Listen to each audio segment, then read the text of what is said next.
have Dr. Jitendra Kumar. He has played a pivotal role in funding clinical trials, many of the cellular therapies in India and across many centers. Can you tell me what are the points and how challenging it was in developing cellular therapies and funding these trials in India, and what were the challenges that you have faced? How was the journey of this? Can you elaborate? So when we started funding innovations in this sector, many emerging technologies actually, and cell and gene therapy was one important area. So one of the first important challenge was how to actually make sure that the ideation part, the ideas actually go to commercial level. So first it has to do with the proof of concept. Proof of concept was to be developed, and for that initial seed funding was required. So we did Biotech Ignition Grant. It's a flagship program of Biotechnology Industry Research Assistance Council from Department of Biotechnology to fund the ideation. Then next level was CIBRI and BIPP. If they need some more funding for scaling up or pilot scale, we also provided that type of funding also. Of course, there was another level of funding which we say product commercialization, and all of this funding was for clinical trials as well. Then one of the most important challenges in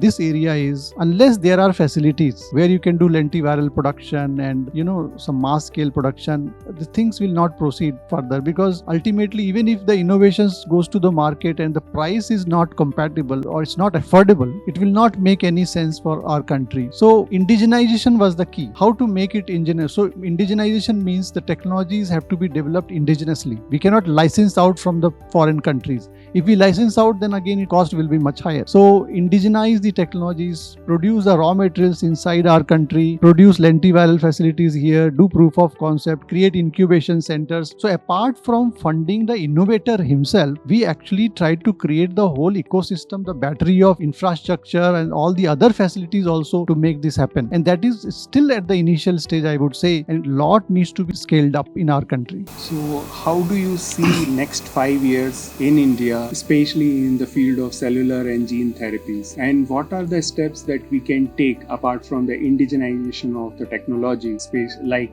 Israel and other countries are doing? And we have seen some of the glimpse also in form of ImmunoACT NexCAR19. How do you see the entire landscape?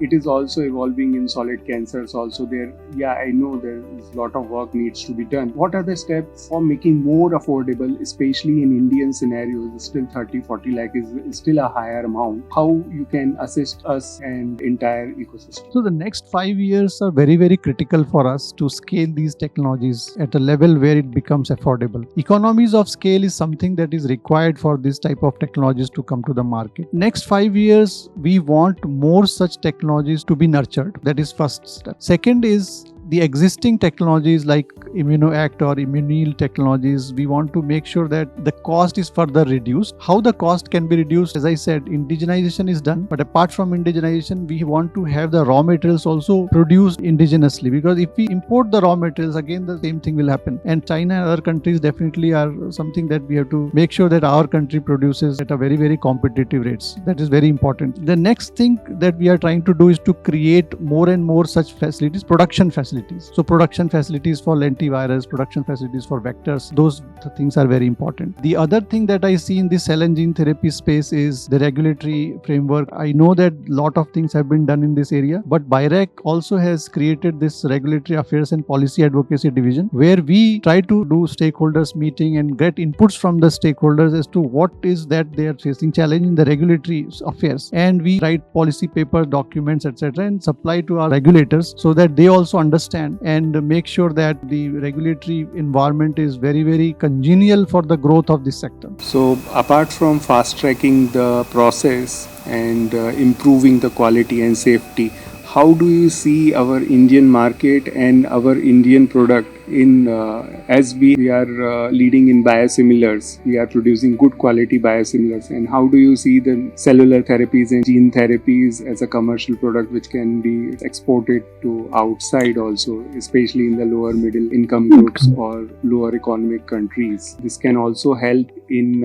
increasing the production and can scale our product. Actually, that's the aim. The aim is not only to actually cater to the needs of domestic market, domestic needs, which is definitely definitely there, but also to supply globally. That's how we can convert our country into third largest economy, or foreign exchange, etc. can come to the country, and we can become more and more prosperous in the League of Nations. We can take the lead. As more and more funds will come, it will breed more and more innovations, etc. So this is the whole gamut, whole exercise that we have to do. For that, as I said earlier in my lecture, we are trying to create global accelerators where these innovations can actually be showcased at a very, very strategic locations in the world, like say Boston area, Bay Area, Singapore, Japan, Australia, Europe. See that global capital comes to these companies, these startup companies, or new ideas, new innovations, and even market access for this. So that BIRAC will try to facilitate that. This looks like a huge task, but actually let's build some success stories around that, and I think rest will follow. That is one. Second is, we would like to see that